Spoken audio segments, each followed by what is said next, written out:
Hello, my name's Mabel, and I'm 30 years old. I recently came into a large fortune, and that made me see the ugly side of my husband. Today I want to tell you all about it and how I unintentionally got revenge on two people at once. Let me start off by introducing myself a little more. I grew up away from my grandparents, but we were still very close. I remember that every 34 months they would come over to our place just to spend time with me. I was the closest to my grandmother. I was the apple of her eye, and she never ceased to spoil me. My grandfather passed away when I was 17, and I was devastated. My grandmother didn't take it well either. I loved her dearly, and so when it was time for me to go to college, I chose to attend college in her state so I could be closer to her. It was at college that I met my ex-husband, Toby. Toby and I started dating when we were in our junior year, and we had a pretty good relationship. Toby was everything that I was looking for in a partner, which was why I continued my relationship with him even after we graduated. We got engaged a few months after graduating, but decided to wait until we were in a stable financial situation to get married. In the meantime, since I lived in a better apartment, Toby moved in with me. While my relationship with Toby was great, the one person who I could not seem to get along with was his sister, Julia. Julia didn't live in the same state as us because she moved with her husband when he got a better job, but she still doted on Toby a lot, to the point where she was often obsessive about him. She hated me the second she met me. I guess she thought that I was stealing her baby brother from her. Anyways, she had always been rude and unaccommodating. The only reason I ever let her get away with anything when she came to visit us was that she would bring over her daughter, Viola. Viola and I got along really well. Ever since she was a baby, she only seemed to like being with me, and I enjoyed it. Julia was glad to have some time to herself, but that did not stop her from being mean to me. Toby never stood up for me because he loved his sister too much to hurt her. I didn't want to cause any rifts between them, so I just shut up and dealt with it. About 3 years after we got engaged, Toby and I were doing well enough, so we decided to get married. It was an amazing day, and yes, I'll even say that now. Everything was going great until 4 years after we got married. Two major things happened. The first was that my grandmother passed away. I was heartbroken and honestly could not do much during that time. I inherited about $1 million in money and assets combined, but none of that mattered to me because my grandmother was gone. The second thing that happened was that Julia and her family moved back into town. Suddenly, Toby was no longer at home. He was almost always over at Julia's, or when he was at home, Julia was here. Once again, the only thing keeping me sane was the fact that I got to spend time with Viola. I was still grieving the loss of my grandmother, and Toby was barely there. I tried to talk to him about it, but he didn't seem to care.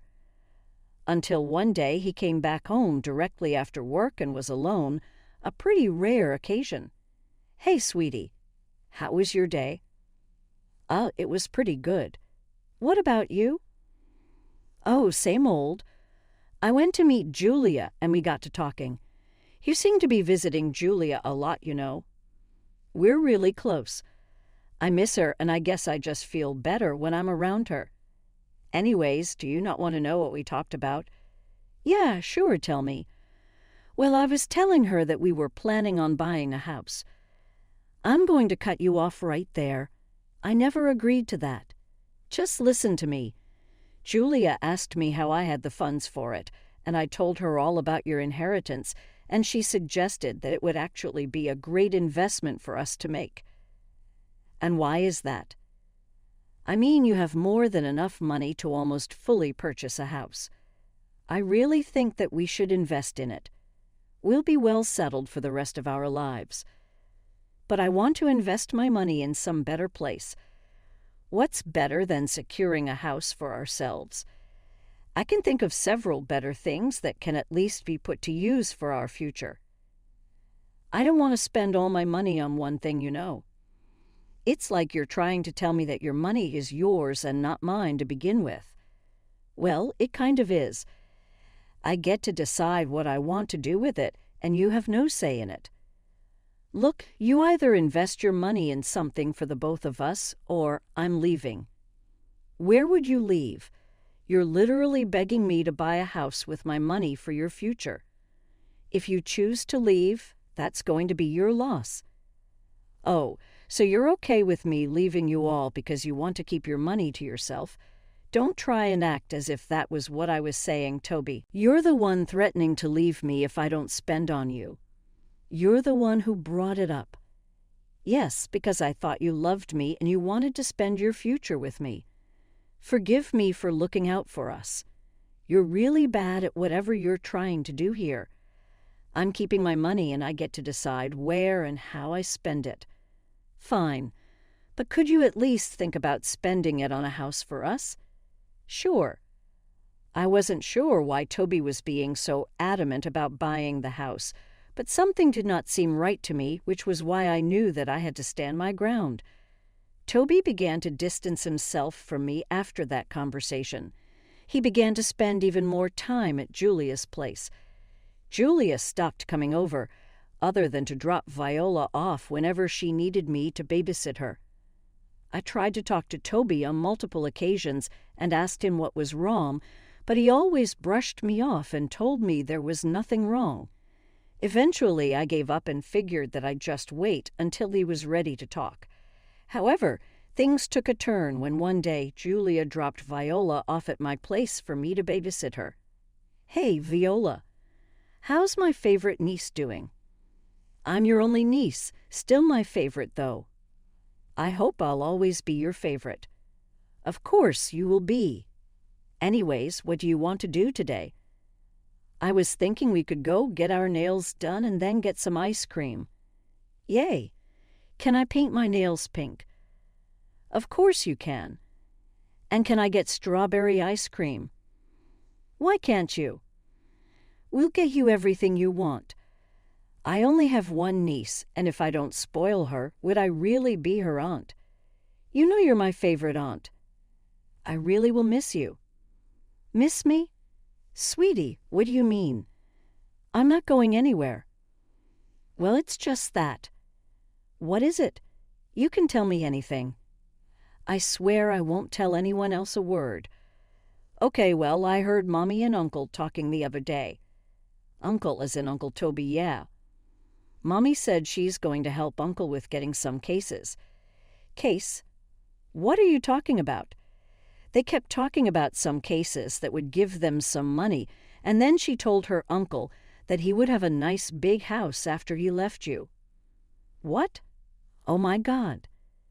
Sweetie, when did you hear about this? Well, I heard about this like 2 days ago. Are you sure you heard correctly? Yes, I'm sure that I heard correctly. As soon as Mommy saw that I was listening to them, she yelled at me to go to my room. She also told me not to tell you anything about her talk with her uncle, but I only told you because you're my favorite aunt. Thank you so much, sweetie. Now enough of this. Let's go out and have a fun day. I tried my best to go about the rest of the day as if I didn't hear what Viola told me.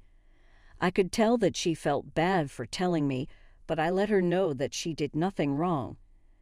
I spoiled her in the same way that I always did, and when it came time to go back home, I made her promise me that she wouldn't tell her mom or Toby what she told me. Viola promised not to say a word and hugged me goodbye. After Julia picked her up from my place, I felt panic rising in my chest. I knew something was wrong with Toby, but for him to try and trick me into spending my money on him was a new low. It was something I would have never expected from him. So I did the only thing I could think of and called Toby's father, Edgar, who was a lawyer. Now, I didn't know why I called him, considering he could have been in on Toby and Julia's plan. But I had a feeling in my gut that he was a good man. Besides, he never failed to treat me like a princess when I was over at his place, and always put Julia in her place whenever she tried to bully me. Edgar picked up the call in the same merry way he always did. "Hello, darling. To what do I owe this phone call?" "Hi, Edgar. How are you?" "Oh, I'm doing quite well. What about you?" I actually don't know. I called because I need your help." "My help? What could I help you with? Isn't Toby around?" "He is, but he kind of is the problem." "Oh no. I always told that boy to treat you right because it's really hard to come by women as amazing as you." "Thank you, Edgar. You may be the only one in your family that thinks of me as amazing." "What are you talking about?" "Well, I was babysitting Viola the other day, and she told me that Toby and Julia were planning something against me." "Against you? What do you mean?" "Well, she didn't know the specifics, but there is a case involved. Apparently, they plan on taking money from me." "What in God's name are you telling me?" "I also don't know what's going on. I'm worried, and I figured I'd come to you for help, considering you're a lawyer. You did a great job of coming to me. Now tell me, do you believe Viola?" "I do, and only because in the past few months, Toby has begun to draw away from me. I tried to talk to him about it, but he never took me seriously." "All right. And why do you think Julia is involved?" "Well, ever since she moved back, they began to spend a lot of time together." "And yeah, I get it. They were living far apart for years before, and it made sense. But then, in the past few months, he was going over to her house for hours every single day. That's a little weird. Did something happen a few months ago that triggered Toby's weird reaction?" I got my grandmother's inheritance because she passed away. It was quite a large amount of money.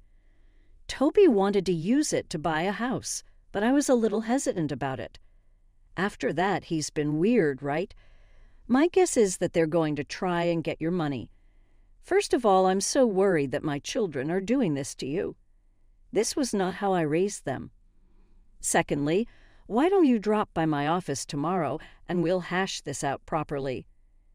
Then that sounds great, and you have nothing to apologize for. You're clearly a good man. Thank you for helping me out. I don't know what I would do without you." I was genuinely really grateful that Edgar was helping me out. I did not think that he would side with me over his children, but I was glad that he did. The next day, I took a day off from work and made my way over to his office. Once there, Edgar apologized once again to Toby and Julia, but I told him to just help me navigate around this. We figured that Toby was going to ask for a divorce, so the first order of business was to contact all the reputed divorce lawyers in our city and ask for advice. This would then limit Toby's access to good lawyers because there would be a conflict of interest, considering they already knew my side. The next thing we had to figure out was how they planned to take my inheritance from me. Thankfully, I had been smart enough to keep my inheritance money in a separate bank account and did not use it to buy Toby or me things at all. I did plan on buying Toby some luxury items that he'd always wanted, but clearly that was never going to happen. Since there was no other way for them to get that money from me, Edgar and I figured that they were going to outright steal from me. The only thing I could control then would be providing them with the perfect setup so I could catch them. You see, I had a top-of-the-line security system installed inside my apartment because I was paranoid about break-ins. This was a fact that Toby knew and agreed to when he moved in. The next thing I had to do was slightly let Toby know that my bank details were logged in on my laptop. That wasn't hard to do. I just had to pretend to have bank troubles that he could help me with. Lastly, I told Toby that I was going to meet a friend on the weekend, leaving him home alone. I then met Edgar, who would serve as a witness and would corroborate my alibi. In the middle of our conversation, I got a notification that money had been transferred from my account to Toby and I's joint account. I called the police and reported it. When I got back from meeting Edgar, Toby was sitting in the dining room and asked me to sit with him. "We need to talk." "Oh, about what?" About us. Okay. We're not working out. I agree. You agree. What do you mean? Well, for starters, I did not like how you threatened to end the relationship over money. Something I would have spent on us had you not done that. I didn't think that you would. Oh, and that's another point. You think so lowly of me, and I don't think that's a sign of a good partner. Like as if you've been a good partner. You've been selfish since the start, and I only bore with it because I loved you. How in the world was I selfish? I helped you pay off your student loans first, instead of mine. I helped you out for a whole year when you didn't have a job. I sacrificed so much to make sure that you were happy. The few times that I didn't do what you wanted, I became a selfish monster to you. Don't act like what you did was some righteous thing. I would have done the same for you. Would you? You never helped me out when I was sick. Why would I think that you would have sacrificed your comfort for me when I really needed it? You're just trying to make me feel bad. No, and the last reason for not wanting to be with you is that I don't want to be with a lying, manipulative thief. What are you saying? Don't think I don't know about what you and Julia have been planning. I saw you transfer money out of my account into our joint account. I know that you wanted to be able to split that during the divorce. No, oh, don't even bother. I know about everything. You are a pathetic man, and I see no reason to be with you. Oh, well, I'll still get half of what I transferred into our account. I still win. Will you? If I recall correctly, I had security cameras installed in my apartment, and you made that transaction from my laptop at a time when I wasn't at home. I've already reported you for theft. The police should be here anytime soon. You did what? Oh, here they come. Good luck. I'll see you in court. The relief I felt of finally seeing Toby pay for his actions was unparalleled. The following weeks were a nightmare of courtroom sessions and evidence viewing. Along with the charges of theft against him, I also filed for a divorce. Edgar was my lawyer and fought long and hard to ensure that Toby paid properly for his crime. Edgar won the case for me, and Toby was sentenced to 2 years in jail and was also fined an additional $30,000. Nothing was sweeter than the taste of revenge. Just as Edgar and I were celebrating our victory, Julia came up to us. Julia had conveniently been absent during all the previous trials and only chose to show up on the day of the verdict. That in itself spoke volumes about her. But when she approached us, she looked angry and pointed her finger at Edgar. Dad, you were helping this witch. Give me one good reason why I shouldn't have helped Toby. I don't know, because she literally put your brother in jail and he deserved his sentence. That will make him think twice before trying to steal from someone again. How could you do that to your own son? No, Julia. How could you do that to your own brother? Don't think I did not see the real reason behind your plan. You were going to help Toby get the money so you could also reap the benefits of it. I was trying to give him a break from this jerk here. You have no idea how toxic she is for him. I don't think she was the toxic one, Julia. You were a bad influence on him, and he was stupid enough to fall for your little game. He's getting the punishment he deserves, and maybe now he'll think twice before ever listening to you. You know you're going to lose him this way. He will never talk to you. Good, because I have no children as far as I'm concerned. Don't be so dramatic. I'll be here. But I'm not happy with the way you treated my baby brother. As far as I'm concerned, neither you nor your brother are my children, because I know for a fact that this is not how I raised my kids. What are you talking about? What I'm saying is that I'm disowning both of you, and I want nothing to do with either of you. You can't do that. I actually can, and I'm going to do just that. This is all Mabel's fault. If she just thought of someone other than herself for a second, this would not have been happening. No, you should not have been so greedy. I was going to spoil Toby with all the things he wanted, but you had to interfere. You took away everything from him, and I hope you sit and think long and hard about what you did to your brother. Goodbye." I grabbed Edgar's hand and we left. We couldn't help but let out a chuckle at what had happened. I was happy that Toby got what he deserved and that I was going to be free of his manipulative ways. I was also happy to see Edgar take my side. I did feel bad that it was because of me that he had lost both of his children, but he assured me that it was their own decisions that led to that. I took him out for coffee after, and we've maintained a good friendship ever since. Julia harassed me a bunch over text, and Edgar took it upon himself to tell Julia and her husband to leave me alone. Now this is where I unintentionally got revenge on Julia as well. You see, Julia's husband had no idea about Julia's involvement in what happened between Toby and me. So we called Edgar and asked him what happened and was shocked to learn about what Julia had done. Apparently, their marriage had been in the dumps for a while because of Julia's constant nagging that he never brought home enough money while simultaneously refusing to work. He did not like that she would go to such lengths and ask for a divorce, of course. He also asked for full custody of Viola and managed to get almost full custody. Julia got custody for every other weekend.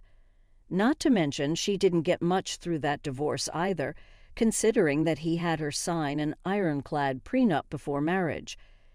Julia only received a small amount of alimony for a set period of time, and she was kicked out of their house.